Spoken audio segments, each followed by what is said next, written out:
নমস্কাৰ, আপোনালোক স্বাগতম জনাইছোঁ মোৰ ইউটিউব ভিডিঅ'লৈ। আজি আমি দশম শ্ৰেণীৰ পাঠ্যপুথি ৰিভিজন 1টো আৰম্ভ কৰিব লৈছোঁ আৰু ৰিভিজন নম্বৰ 1টোত 4টা কুৱেশ্যন দিয়া হৈছে আৰু এই কুৱেশ্যনখিনি সমানুপাতত ভাগ কৰা হৈছে আৰু সমানুপাত ইংলিছত কোৱা হয় প্ৰপৰ্শ্যন। তেনেহ'লে বলক আমি পলম নকৰাকৈ কুৱেশ্যন নম্বৰ 1টো আৰম্ভ কৰিম। কুৱেশ্যন নম্বৰ 1টোত তলৰ কোনটো অনুপাত একোটা সমানুপাত হ'ব, মানে ইয়াত প্ৰপৰ্শ্যন উলিয়াব লাগে আৰু আমাক ইয়াত 4টাকৈ সংখ্যা দিয়া হৈছে। তেনেহ'লে আমি কুৱেশ্যন নম্বৰ 1ৰ এটো কৰিম। 1 নম্বৰ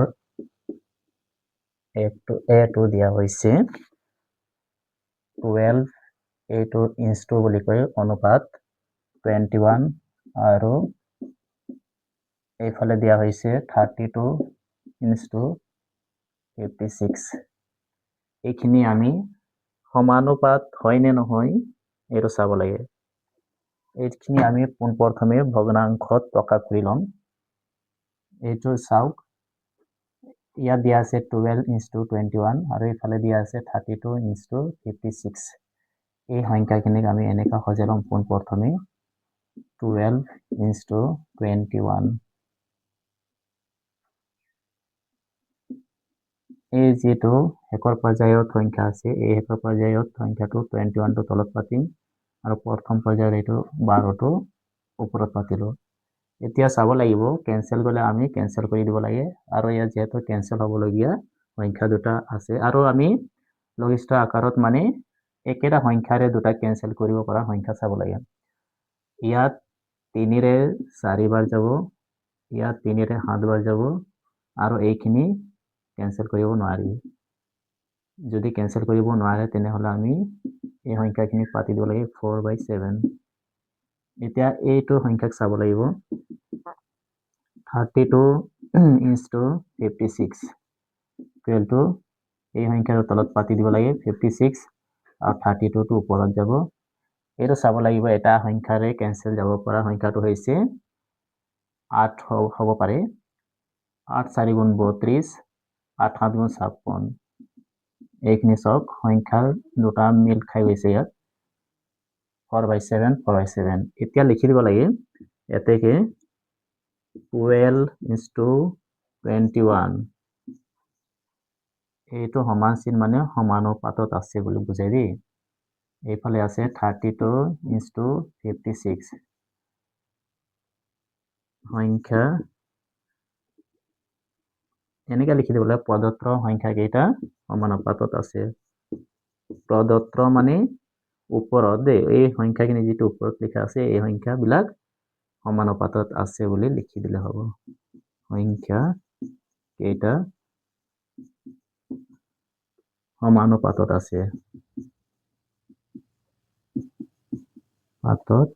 আছে, এইখিনি লিখিব লাগে। এতিয়া আমি এৰ বিটো কৰিম। এ নম্বৰ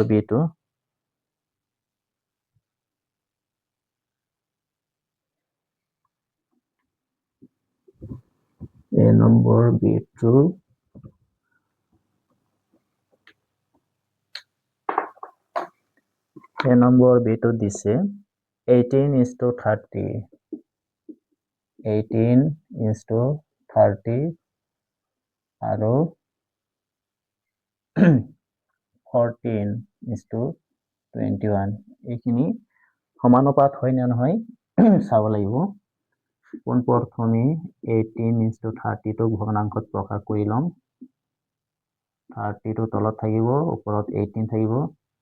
এইটো চাওক, আমি 2ৰে যদি ইয়াক কেনসেল কৰিব পাৰি, 2ৰে নহয় অলপ আমি ডাঙৰ সংখ্যাটো চাব লাগিব যাতে কেনসেল কৰিবলৈ একেবাৰতে কৰিব পাৰি। 6 বাৰ চাওক, 6 3 গুণ 18, 6 5 গুণ 30। এইখিনি আকৌতো কেনসেল নাযায়, 3/5। এতিয়া 14 ইঞ্চটো 21টো চাম, 14 ইঞ্চটো 21। এই 21টো তলত লিখিম, 14টো ওপৰত লিখিম। এইটো চাওক, ইয়াত 7ৰে যাব, কেনসেল 7 2 গুণ 14, 7 3 গুণ 21, 2/3। এইখিনি চাওক সংখ্যাখিনি মিল নাই দেই ইয়াত 3/5 আছে ইয়াত 2/3 এতিয়া লিখিব লাগে এতেকে এইটো লিখিব লাগে 18 into 30 এইটো ইনটু দেই এইটো সমানুপাতিক নহয় বুলি কেনসেল কৰি দিলে এইটো মাজে মাজে কাটি দিলে এইটো সমানুপাতিক নাই বুলি বুজা যায় 14:2 প্রদত্ত সংখ্যা কেইটা সমানুপাতত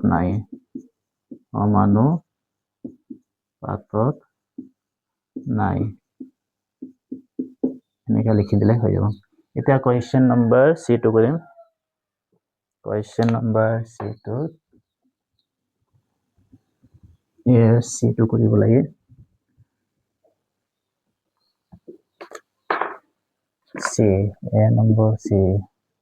A নম্বৰ C2 দিছে 22 into 33 আৰু এফালে দিয়া হৈছে 33 into 24 এইখিনি দিয়া হৈছে এতিয়া আমি এই অনুপাত বিলাকক ভগ্নাংশত প্ৰকাশ কৰি লম 22 into 33 আৰু লিখিব নালাগে এইটো 33 টো তলত আহিব আৰু 22 টো ওপৰত ইয়াত কেনসেল কৰিব পাৰি 11 ৰে যদি 22 ক কেনসেল কৰিব পাৰি 2 ৰে আৰু 11 ক 33 তিনিবাৰ কৰিব পাৰি 22 এইটো 3 2/3 ভগ্নাংশ ৰূপত পালো আমি এতিয়া আন এটা অনুপাতত ভগ্নাংশত প্ৰকাশ কৰিব লাগে 33 into 24 টো তলত যাব 33 টো ওপৰত এতিয়া 3 ৰে কেনসেল কৰিব পাৰি 3 11 যা 33 হ'ব 3 8 যা 24 11/8 এটো সব সংখ্যাখিনি অমিল আছে মিল নাই সেইকাৰণে আমি সমানুপাতত নাই বুলি লিখিব লাগিব 22 into 33 সমানুপাতত নহয় আৰু ইফালে আছে 33 into 24 প্ৰদত্ত সংখ্যা কেইটা সমানুপাতত নাই বুলি লিখিব লাগে সমানুপাতত নাই এইখিনি লিখিব লাগে এতিয়া আমি কোৱেশ্চন নম্বৰ D2 কৰিম এটো মহাৰি লম মই D2 দিয়া হৈছে D নম্বৰত দিয়া হৈছে 24 into 28 এফালে দিয়া হৈছে 20 into 25 এতিয়া আমি অনুপাতখিনিক ভগ্নাংশত প্ৰকাশ কৰি লম 24 অনুপাত 28 আমানচিন 28 টো তলত বহিব 24 টো ওপৰত এটো সব একেটা সংখ্যাৰে কেনসেল কৰিব পৰা সংখ্যা হৈছে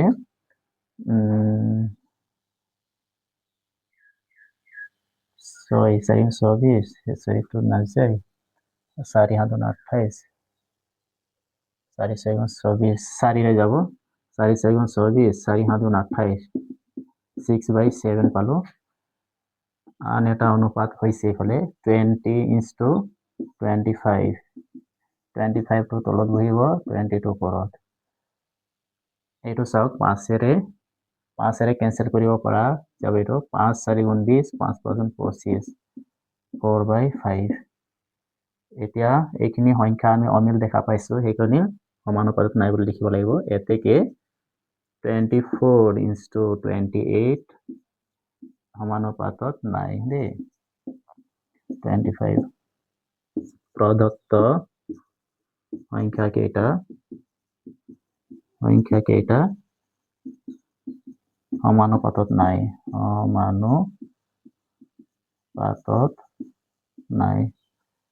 অকল আমি এটা সমানুপাতত পালো যেটো A নম্বৰ প্ৰথমটো আৰু বাইখিনি সমানুপাতত নাই বুলি পালো এতিয়া আমি কোৱেশ্চন নম্বৰ 2 টো কৰিম এতিয়া আমি কুৱেশ্যন নাম্বাৰ 2টো কৰিম আৰু কুৱেশ্যন নাম্বাৰ 2টোত 4টা কুৱেশ্যন দিয়া হৈছে ইয়াত সুধিছে তলৰ কোনবোৰ সংখ্যা ক্ৰমে সমানুপাতত থাকিব ইয়াত 4টাকৈ সংখ্যা দিয়া হৈছে তেনেহলে আমি ক্ৰমে সমানুপাত উলিয়াব লাগে তেনেহলে বলক আমি 2 নম্বৰ এটো কৰিম 2 নম্বৰ এ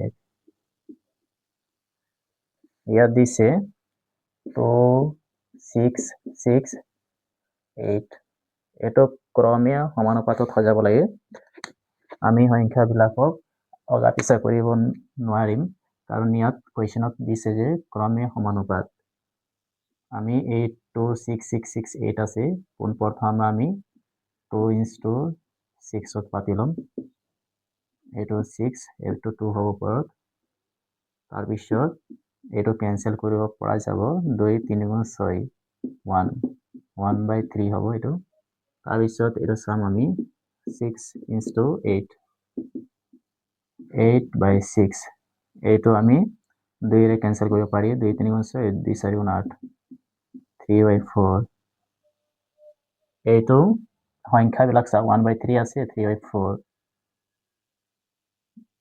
এইটো কেনসেল কৰিব নোৱাৰি লিখি দিব লাগে এতেকে 2 into 6 আৰু 6 into 8 এতেকে নিলিখলে লিখি দলে প্ৰদত্ত সংখ্যা এটা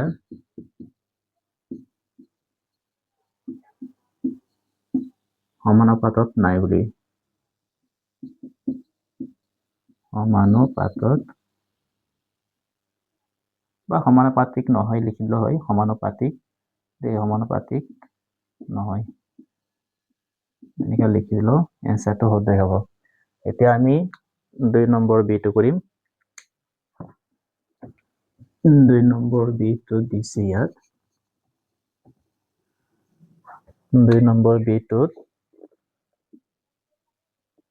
10 20 30 60 দিয়া হৈছে 10 20 30 আৰু 60 এইখিনি পালো আমি প্ৰথমে অনুপাতত সজাই ল'ব লাগিব এইটো 10 into 20 equal to 20 ৰ তলত লৈ আহিম 10 ৰ ওপৰত ইয়াত 0 0 কেনসেল যাব 1/2 থাকিব আৰু এইফালে 30 into 60 এইফালে 60 এইফালে 30 0 0 কেনসেল 3 2 6 1 1/2 এইটো চাওক 1/2 1/2 এইটো সমানুপাতত আছে লিখি দিব লাগে এতেকে 10 into 20 এইটো সমানুপাত দে সমান থকা সংখ্যাটো বুজাই এইটো 30 into 60 লিখি দিব লাগে প্ৰদত্ত সংখ্যা কেইটা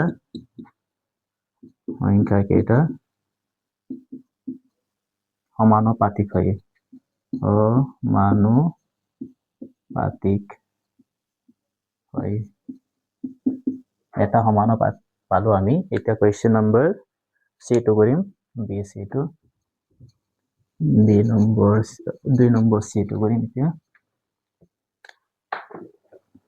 ইয়াত 2 নম্বৰ C দিছে P, P/Q,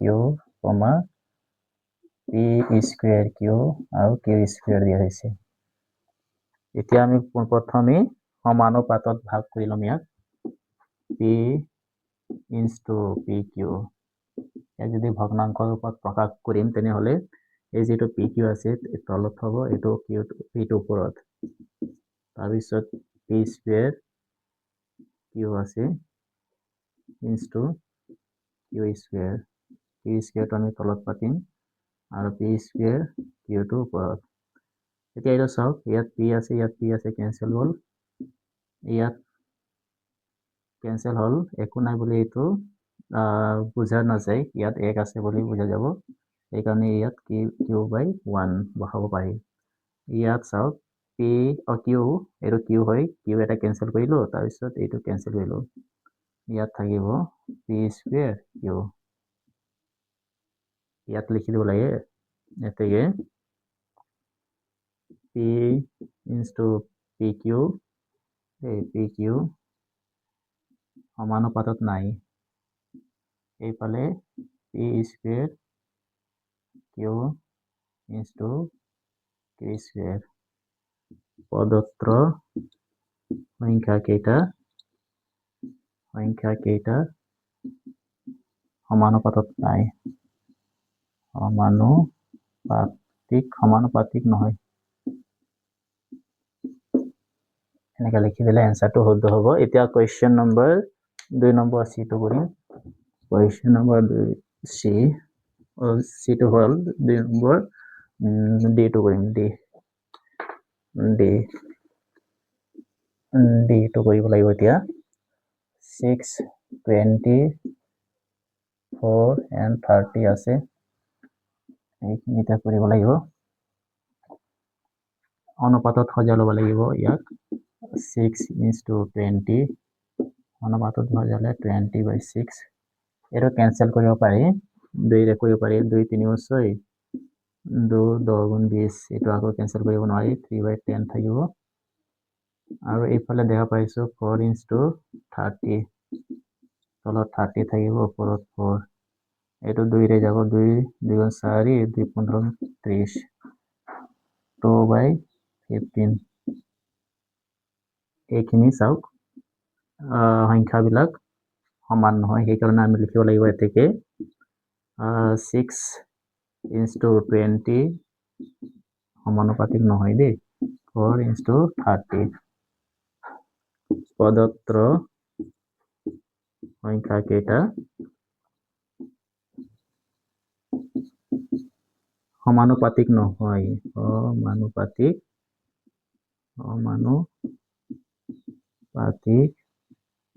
নহয়। এইবুলি লিখি দিলে শুদ্ধ হ'ব আনসাৰটো। এটা কুৱেশ্যন নম্বৰ 3 টো চাম। 3 দেই, এইখিনি মাৰি ল'ম মই। কুৱেশ্যন নম্বৰ 3 চাব লাগিব।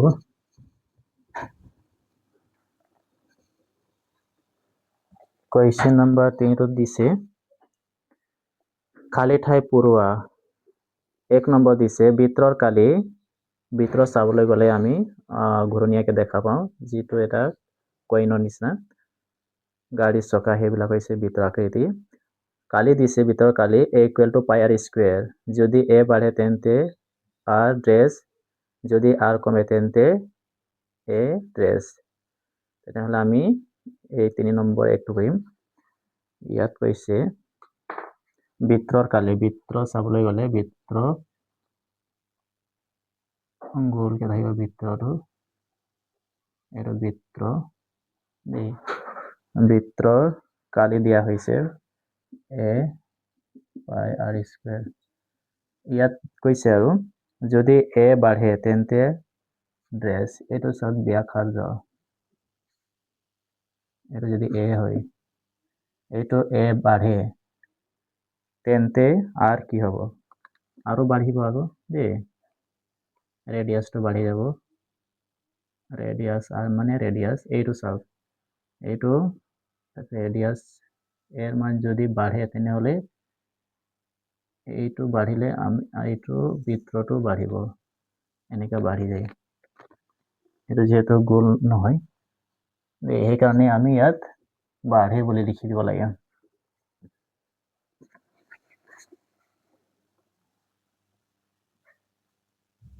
লেখা আছে যদি a বাঢ়ে তেন্তে এইটো r বাঢ়ে বুলি লিখি দিব লাগে। বাঢ়ে। যদি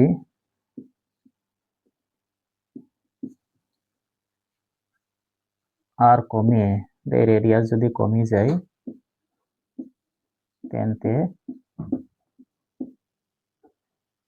a কমে। এইখিনি লিখি দিলে এনসারটো শুদ্ধ হ'ব। এতিয়া 3 নম্বৰ 2টো কৈছে এখন গাড়ী ভ্ৰমণৰ সময় t। গাড়ীৰ ভ্ৰমণৰ সময়টো t ধৰা হৈছে আৰু দূৰত্ব ডিস্টেন্স d সম্বন্ধটো তলৰ তালিকাত দিয়া ধৰণৰ দে টাইম আৰু ডিষ্টেন্স দিয়া হৈছে ইয়াত দেখা গৈছে 1 2 3 4 5 6 7 8 9 আৰু ডিষ্টেন্স দিয়া আছে 4 8 12 16 20 ড্ৰেছ 28 ড্ৰেছ 37 দিয়া হৈছে তেনেহলে আমি কোৱেশ্চন নম্বৰ 3 2 টো কৰিম কোৱেশ্চন নম্বৰ 3 2 টো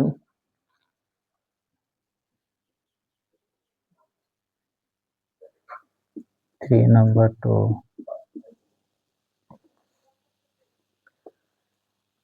ইয়াত টাইম দিয়া হৈছে মই এইখন আঁকি লম টাইম বক্সখন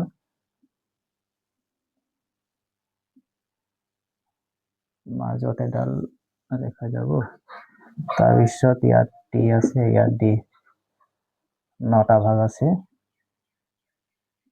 1 2 3 4 5 6 7 8 9টা হৈ গ'ল টাইম দিয়া হৈছে 1 2 3 4 5 6 এইটো ডেছ এফালে ডেছ ডেছ দিয়া আছে আৰু ডিষ্টেন্স দিয়া আছে 4 8 12 16 24 24 নহয় 20 হ'ব এইটো 20 ইয়াত ডেছ দিয়া আছে ইয়াত 28 দিয়া আছে ইয়াত ডেছ 36 ইয়াত লিখোতে গম পোৱা গৈছে যে ইয়াত চাওক টাইম একত দিয়া আছে ডিষ্টেন্সত 4 মানে এইটো মাল্টিপ্লাই হৈছে 1 পৰা 4 ইনটু কৰিলে 4 হ'ব আৰু 2 পৰা যদি 4 ইনটু কৰা হয় 2 4 গুণ 8 হ'ব 3 লগত 4 ইনটু কৰিলে 12 মানে এই যেটো টাইমটো 4 লগত ইনটু কৰা হৈছে সেই কাৰণে এইখিনি আমি 4 ৰে 4 ৰ গুণিতক হয় বুলি ক'ব পাৰি দেই ইয়া চাবলৈ গলে এটো 6 টো যদি 4 ৰে পূৰণ কৰি দিয়া হয় তেনেহলে 4 6 গুণ 24 হ'ব তাৰপিছত এইটো চাওক 6 আছে এইটো ক্ৰমে গৈ আছে নম্বৰখিনি এইখিনি হাত দি দিলে ইয়াত যদি 4 ৰে পূৰণ কৰা হয় 28 হ'ব ইয়াত 8 হ'ব 8 4 গুণ 32 হ'ব ইয়াত 9 হ'ব 9 পৰা 4 ইনটু কৰিলে 36 হ'ব এতিয়া আমি খালি ঠাই পুৰাব লাগিব 1 নম্বৰ দিছে টি আৰু ডি এ ইয়াত ড্ৰেছ দিছে খালি ঠাই ভাবে বিচৰণ কৰে এতিয়া চাওক টি আৰু ডি এ এইটো টি আৰু ডি এ গোটেইখিনি কি হৈছে 4 4 4 4 মানে পূৰণ হৈ গৈ আছে সেইকাৰণে প্ৰত্যক্ষভাৱে ডাইৰেক্টভাৱে বিচৰণ কৰে প্ৰত্যক্ষ লিখি দিব লাগে প্ৰত্যক্ষ ইয়াত প্ৰত্যক্ষভাৱে বিচৰণ কৰে বুলি লিখি দিলে হ'ব বি নম্বৰটো t equal to 6 হলে d equal to এটো চাওক t 6 হলে এটো 6 হলে 6 ৰ যদি 4 ৰে পূৰণ কৰা হয় তেনেহলে আমি 24 পাম মানে 24 দে 24 হয় এতিয়া c টো কৈছে d equal to 28 হলে t equal to ড্ৰেছ কিমান হ'ব এটো চাওক d 28 ইয়াত আছে তেনেহলে ওপৰৰ সংখ্যাটো হ'ব 7 দেই 7 d equal to 36 হলে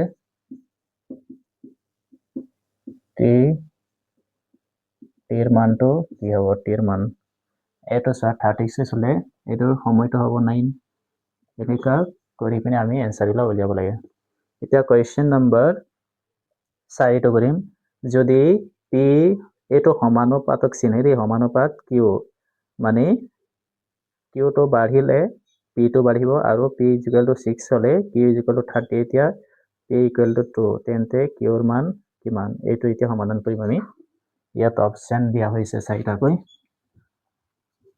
আমি কোৱেশ্চন নম্বৰ 4 লৈ যাওঁ কোৱেশ্চন নম্বৰ 4 এইটো সমানুপাত দেই এইটো q মানে q যদি বাঢ়ে তেনেহলে p বাঢ়িব আৰু এইফালে দিয়া আছে p 6 হলে কৈছে ইয়াত কিউ ইকুৱেল টু 30 হয় বুলি এতিয়া পি ইকুৱেল টু 2 তেন্তে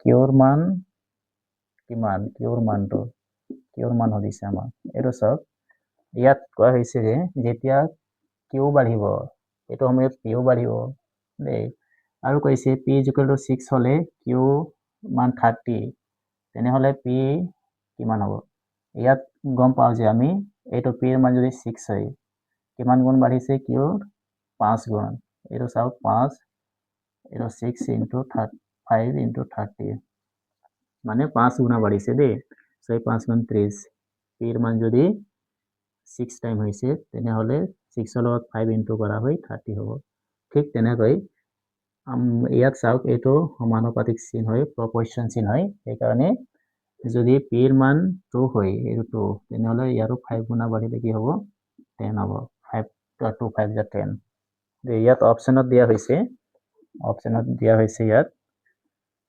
12 বি ৰ মান দিয়া হৈছে 20 আৰু সি ৰ মান দিয়া হৈছে 10 ডি ৰ মান দিয়া হৈছে 15 তেনেহলে অপচনেলত C2 শুদ্ধ উত্তৰ হ'ব এনা কৰি পিনে আমি শুদ্ধ উত্তৰটো উলিয়াব পাৰি এতিয়া আমি কুৱেশ্যন নম্বৰ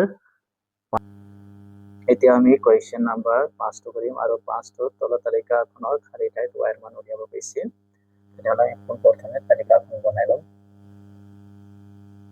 এইখন তালিকা হয় 5 নম্বৰ কুৱেশ্যনত হৈছে 1 2 3 4 5টাকে ঘৰ আছে ইয়াত এইটো x এইটো y x ৰ মান 1 2 4 আৰু 8 দিয়া হৈছে আৰু এইফালে 32 এইফালে 16 এইফালে 8 ইয়াত টেষ্ট দিয়া হৈছে আৰু অপচনত দিছে এৰ মান দিছে 8 b ৰ মান দিছে 6 c ৰ মান দিছে 4 d ৰ মান দিছে ডেশ এইখিনি দিয়া হৈছে এতিয়া আমি এইটো ডেশ নহয় d ৰ মান দিছে 2